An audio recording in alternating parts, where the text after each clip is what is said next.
Are the cameras ready? Good evening, everyone. Reminder, no photos or videos on match day. Thank you very much. Welcome to this post-match press conference. Please ensure you've got a microphone in your hand before you ask a question, and please ensure that all mobile phones are either on mute or vibrate, just so that we don't have any disruptions, please. Thank you very much. Yeah. Do you think that electing to field first, which on a wicket which looked very good for batting, was a mistake, or was it influenced by many other factors? I guess you can look in hindsight, but I think, it was a pretty good wicket throughout. There wasn't much for, I guess, the bowlers. No, the cutters weren't really holding, not much spin. So I think either way you look at it, I think, if we could have got a couple on the power play, squeeze them a little bit through the middle, 220 could have been, chased down on a very good wicket. So, but I think, credit to Sanju and Abhishek at the top, to get 90, I think, off the power play. It's pretty tough from there. Mitch, what was the plan in the power play? Because it seemed like your focus was going wide and hiding the ball out of the hitter's reach. What was the plan that you guys fixed for the power play? Because you mentioned playing against India, not losing the power play was really huge in the pre-match. Yeah, I think, there wasn't a lot of, I guess, seam or swing to start. So I think it's, the bowlers trying to do what they can to get out of the hitting arc.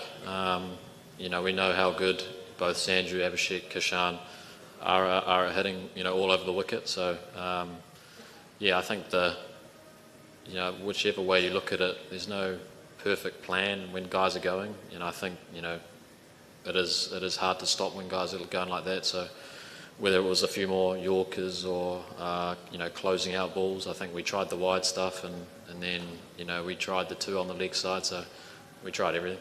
But yeah, I think credit has to go to the way they set that power play up, and then from there you can go pretty hard and to get a good score like they did.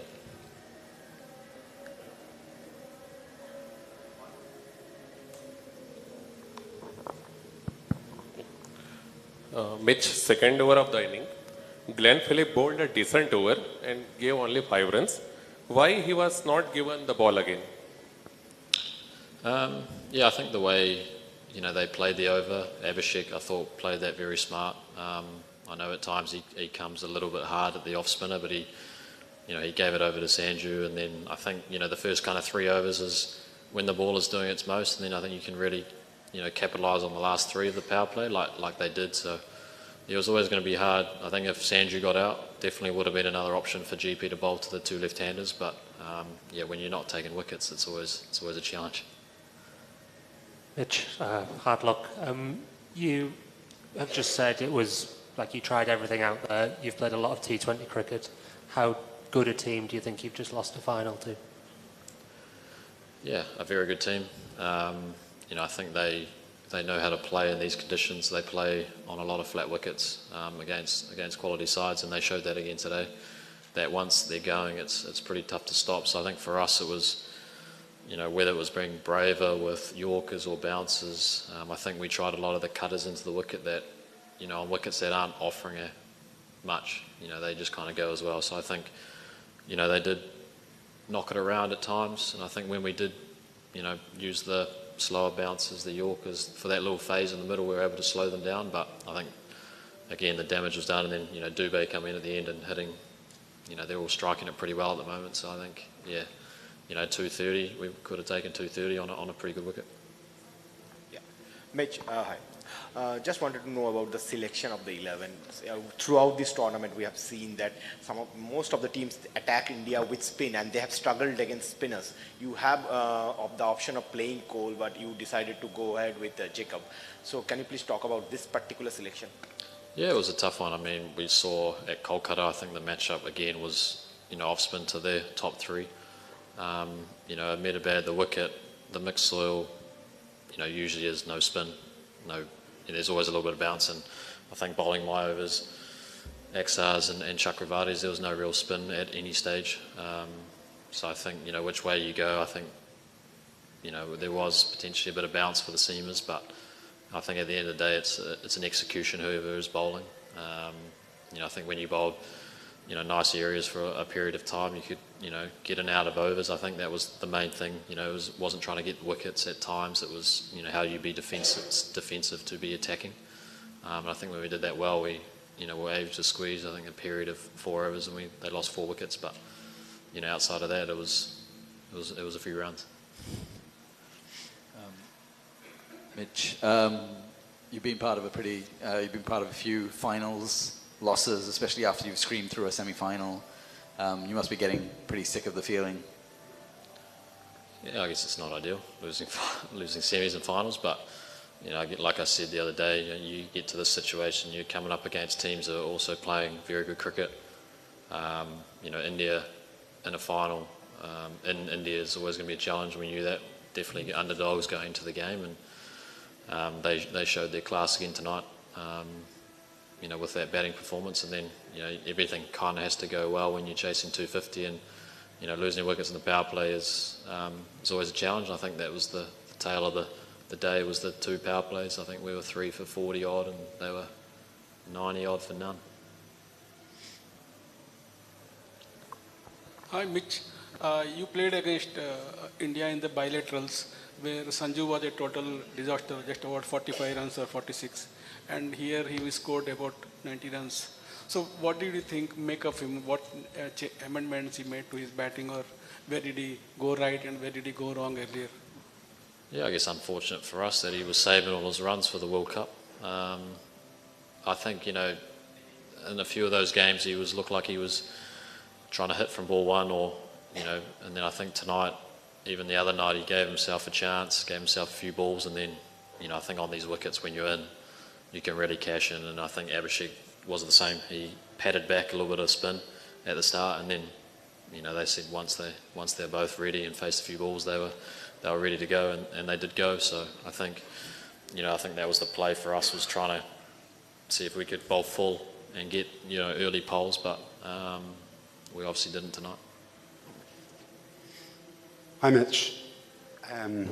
So you said that your bowlers could have been braver with their Yorkers and bounces, and obviously your batting innings, chasing a massive total, didn't go fantastically. Have you let yourselves down tonight, and if so, why do you think? Yeah, I think so. I mean, you always have, when you come up against a very good team in a final, you always, want to do well. And I think we all know that we weren't at our best tonight. And if you aren't at your best against a very good team, you're going to be exposed. And that's kind of what we were tonight. So I think, we probably look at some options with the ball and with the bat. And can reflect on that again. You have to be going pretty well against India in a final. I think, some of the options with the ball at the start, we could have potentially done things a little bit different, but I think when 2 guys are going in the power play, I guess our innings against South Africa as well, it's pretty tough to stop guys when they're going. So whatever that looks like, we'll reflect on that, going forward, coming up against, teams on very flat wickets. What does it look like? It might be a little bit different, and then I guess with the bat, I guess you're not going to win a chase in the power play, but you're going to lose one. But I guess, 250 tonight was always going to be a tough score. Mitch, before the final, you put out a sweet little note on Twitter, even apologizing to your people back home for playing on a Sunday, and also asking them to wake up early in the morning to support you and watch the final. Having come so close, and finishing as yet another finalist, what message do you have for your people back home? Yeah, I guess it's thanks to the fans back home for following us. I might have to go to work obviously without a trophy today. But we obviously get great support back home, and we get great support here as well. And it was awesome to play in front of so many people tonight. Obviously they had a few blue shirts on, not many black shirts, but again it's always a great occasion, and it's always cool for us to play in front of so many people. So it wasn't our greatest effort tonight. Came up against a very good team. So yeah, I think just thanking the fans back home. Hi, Mitch. Hard luck today. But just as we were talking about looking forward and what do you say to your fans, a bit of a spin-off on that question. You don't have to wait that much for the next World Cup to come up these days. I mean, you've got one next year in South Africa, and then the T20 one is in Australia. So you don't have to play in subcontinent conditions, maybe in conditions where you enjoy or have a comfort zone. So any chances or any thoughts on that as you look ahead to end this drought, end this sequence? Yeah, it's probably quite far away there. I think, yeah, we'll reflect as a group tonight, you know, over the next few days of, I guess, this tournament and what it looked like. I think, you know, to make it to a final is obviously a pretty good effort from the boys, and, you know, they should be very proud of their efforts throughout this tournament. Yeah, and then I guess the next kind of major events one day is in South Africa. Like you said, it's going to play slightly different to what we expect here, and then our next T20 World Cup is in Australia and New Zealand, so it'll be nice to get a few fans in the crowd there, and I guess familiar conditions. And I think that's, you know, one of the hardest things is to win a World Cup in your country. So for India to do that, you know, this, you know, this obviously comes with a lot of added pressure, you know, home fans. So for them to, you know, win this trophy tonight is, you know, they should be very proud of that. Hi Mitch, tough luck. You speak about how difficult it is to win a World Cup at home. How could you sum up how intimidating it is to play a World Cup final in India? Some of the mental challenge that undertakes, and we always talk about chasing in a final. How difficult did you find that out to be today, especially when all the chatter has been about India's batting and the kind of template they set in the semi-final and how it seems to have replicated itself? Yeah, I think at first on the playing in India is always a great occasion.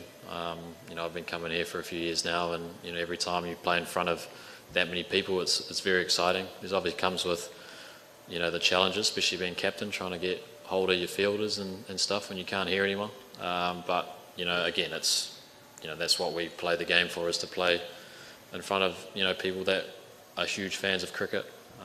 So I think, you know, there was definitely, yeah, obviously finals come with nerves and pressures, but I think, you know, there was definitely a lot of pressure on India as well, to perform in front of, you know, so many people, and they did that outstandingly well today. So I think credit to them, and I think, yeah, I think, you know, I guess you look at our semi-final, if you can take wickets in the power play, squeeze through a middle, and then, you know, restrict the team to, you know, even 200 on a very good wicket, that could have been chaseable. I think 250, you know, you need a lot of things to go your way. And I think that's, you know, you got to give credit to India for that, the way they came out and played and knew that they needed a good score, and, you know, they think you can bat yourself, you know, bat us out of the game, I guess, with the score of 250. Thank you.